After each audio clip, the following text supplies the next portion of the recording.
কোন ব্যবসা সবচেয়ে বেশি ট্যাক্স অডিট ঝুঁকিতে থাকে? এটি তো খুবই গুরুত্বপূর্ণ প্রশ্ন এবং আমার মনে হয় আমরা আজকে কতগুলো এপিসোড করছি জানি না, 30টা 31টার মতো হবে। এটি প্রথম আমি পেয়েছি আমার কাছে যতদূর মনে পড়ে। এটা খুব গুরুত্বপূর্ণ প্রশ্ন যে উদ্যোক্তা ভাই এবং বন্ধু করেছেন। আমি আপনাকে ধন্যবাদ জানাচ্ছি অন্তরের অন্তঃস্থল থেকে, যেটা গুরুত্বপূর্ণ একটি প্রশ্ন করেছেন যে অডিট ঝুঁকিতে কারা আছে। আপনার সহজভাবে যদি বলতে চাই, যে সমস্ত অ্যাক্টিভিটি গুলো ব্যাংক অ্যাকাউন্ট করতে জটিলতা বেশি হয়, তাদের অডিট ঝুঁকিও বেশি হয়। ব্যাংক যেগুলো করতে চায় না, তার মানে বুঝতে হবে ব্যাংক অর্থাৎ ফাইন্যান্সিয়াল ইনস্টিটিউশন যাদেরকে নিয়ে টেনশনে থাকে, যে সমস্ত ক্লায়েন্টগুলোকে নিয়ে, তারা অডিট ঝুঁকিতে না, তারা সব জায়গায় ঝুঁকিতে আছে। অর্থাৎ সেই সেক্টরটা আসলে, তার মানে কি সেই সেক্টরে কেউ বিজনেস করবে না? অবশ্যই করবে, কিন্তু সচেতন থাকবে।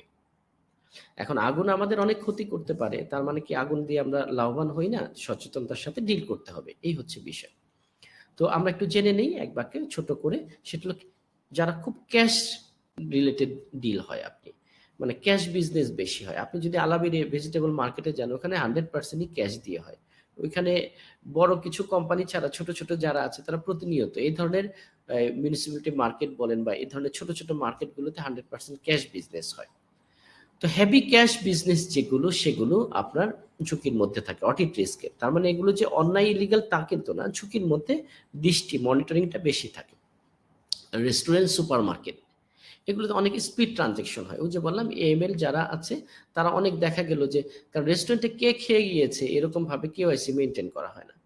প্রতিদিন যদি একটা সে ২ ৪ ৫ ৫০০ লোককে একটা বড় রেস্টুরেন্ট করে দেখা খাওয়া হচ্ছে, তাহলে আপনার কি হয়, মানি লন্ডারিং এর টাকাটা আস্তে আস্তে ইনজেক্ট করা যেতে পারে। এই জন্য রেস্টুরেন্ট, সুপারমার্কেট এগুলো ঝুঁকিতে থাকে। ই কমার্স যে বিজনেসটা থাকে, ই কমার্সে এরকম স্পিড ট্রানজেকশন করা যায়, কারণ কে কার কাছে কি করছে এটি অনেকটা রিয়েল বিজনেসের চাইতে ই কমার্সের মধ্যে আপনার ম্যানিপুলেট করাটা সহজ হয়। এজন্য এটা ঝুঁকিতে থাকে। কনস্ট্রাকশন কোম্পানি, কন্ট্রাক্টিং কোম্পানি, কারণ কনস্ট্রাকশন কোম্পানি একটা এবং কন্ট্রাক্টিং বিশাল একটা সেক্টর। এখন এইখানে আপনি কি কি সার্ভিস দিয়েছেন, আদৌ আপনার বাসার টাইলসটা ভেঙেছিল কিনা, ঠিক করেছেন কিনা, প্লাম্বিং এর কি হয়েছে, অথবা আপনার লিকেজ হয়েছে, সেই লিকেজটা ঠিক করেছে, এগুলো ছোট ছোট অনেক ফাংশন থাকতে পারে।